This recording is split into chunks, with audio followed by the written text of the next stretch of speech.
Welcome to Lowcountry View of Hilton Head. My name is Earl Yates. I'm your host, and today my guest is none other than Tad Segars, probably one of the most famous Hilton Head people that we will ever come across on Lowcountry View. Great personality. Not only is he a very prominent man in the business community, but he's an adventurous also. If you get a chance, of course, go onto YouTube or just Google Tad Segars and you'll see one of the most amazing car accidents that you'll ever see in your life. But it wasn't Tad's fault, so it's still good to watch, but know that the guy's still a superior driver. Tad.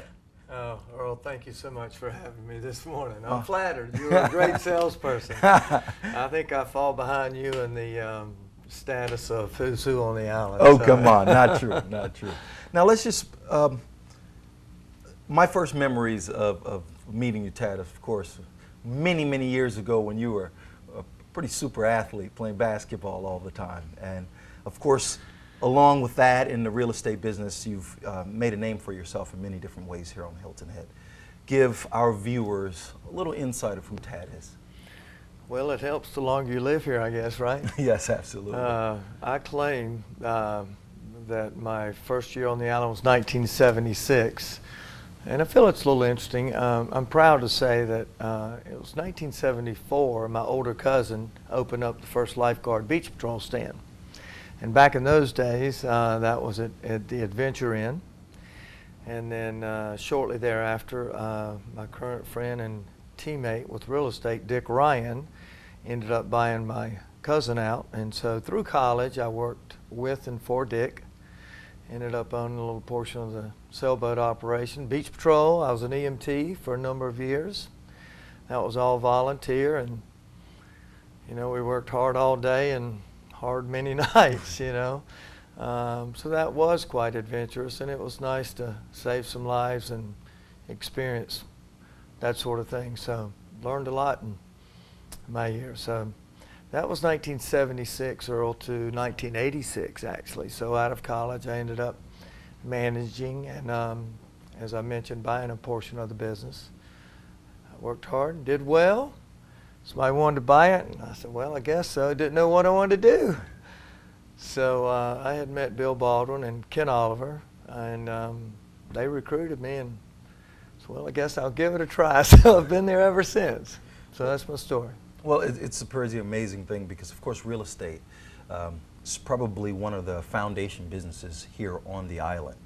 And we've gone through so much with real estate. Now the island is starting to, I guess, reinvent ourselves. Where is the real estate as far as lucrativeness, or are we still making money? Is there another push that you see coming forward with that? Great question. If you'll allow me, I'd like to back up a little bit. In 1986, when I started with Dunes Marketing, Dunes is one of the only companies, or maybe one of the few companies, that offers great training. And so I got trained, and I got put in one of the models in Palmetto Dunes, and I would go in there all enthusiastic every day and see a few people or a lot of people, and I'd come home every night, and my wife said, well, honey, did you make a sale today? No, I didn't, but man, I met all these nice people. They're going to all come back, and we all going to make a lot of money. Anyway, it took about 6 months, and I sold the very lowest priced property in Palmetto Dunes at that time for $29,000 on a vacant lot. But thankfully, I caught on, and things got better and better. So, about 1986 was a tax law reform. And from 86 to around 91, it was really hard. But I figured it out, and when the light bulb went off in my head, you know, if I can help you get what you want, no matter what it takes, then I'll get what I want. And so once I put the concept together, and I do care about people, I like people. I am kind of amazed because I think I have very thin skin, and it hurts my feelings when people don't show up and I work 2 hours late at night to prepare for them, you know. But my point is, and what I really wanted to say was, from 1986 to 1991, I did get better and better and did quite well in those years, helping buyers buy and sellers sell. But I am proud to say, and this is one reason I'm surviving so well today, I liked it, I learned it, and I believed in it, and I started buying it. Now, way back then, I don't know that there were very many realtors buying it. Now, they started buying it, of course, in 03, 04, 05. But I was buying properties, A, I could afford, and B, that were cash flowing. And made some great decisions, some great choices. Had some foresight about the Berks Beach area. I was fortunate enough. Did you know Judge Fields, Seaside Corporation? I did not. Okay. Well, of course, where the beautiful Chaplain Park is now, years ago, Judge Fields and some of his colleagues from South Carolina State College purchased, it was on both sides of the road, it was, I don't know, 30-something acres, thereabouts. And anyway, I ended up buying with a partner. We bought 18 of those lots and bought them at $20,000, and in the peak they were worth $570,000, you know. But sold them through the years, and so that's what I really wanted to say today. People need to have the confidence. I am so excited, very excited. I've been in years. Man, we're seeing buyer confidence return. And if we can try and get mankind to be happy with success and not get greedy, it'll be a beautiful thing. But I'm fortunate. I still have a lot of real estate. I'm a little hurting on the cash flow side, but I'm just ruling, Earl. There's so many great buys out there. It's killing me. Well, you know, I think it's all relative and in perspective. I think what you said probably relates to everything we deal with in life.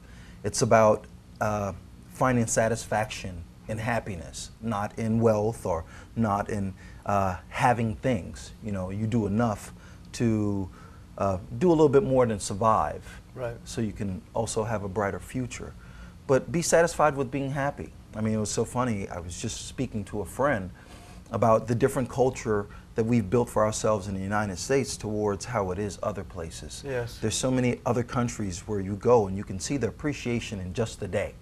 There's not a whole lot of thought process. Of course, everyone works and you look to save money and look good for another day, but you know, just the appreciation of life causes you to make a whole lot better decisions than the stacking of wealth. And That's right. I'm pretty sure that's what you're trying to hit on. Well, I think I was left on this earth for more reasons to come, because I've probably had more than my share of near-death experiences. But you know, talking about looking around you and appreciating, you know, the accident I had at Charlotte Motor Speedway, it sure makes you recognize what truly is important. You can't buy it, of course. But I grew up very poor in Hartsville, South Carolina. Worked my way through college, came down here, started working, and I like money as much as anybody. But I bet you that most of our top agents on this island, they work to achieve, to help, and they get rewarded. It's not whether it's a $2,000 check or a $15,000 check, and it's all great, but it's just doing the thing, you know. And our island, there's no other place like it in the world. I hope we don't run out of time, but I do want to say, Earl. Well, let's do this. Okay. Let's just, before you get there, what we'll do is we'll take a short break. All right. And we'll pick up exactly where we left off. And, well, we got another whole 10 minutes to talk, Tad, Awesome, so you man. got a lot to say. You're the man. Well, this has been Lowcountry View with Earl Yates. Of course, Tad Segars is my guest. He'll be my guest for the next part of the show also. So we'll take a short break, and I'll see you in just a bit.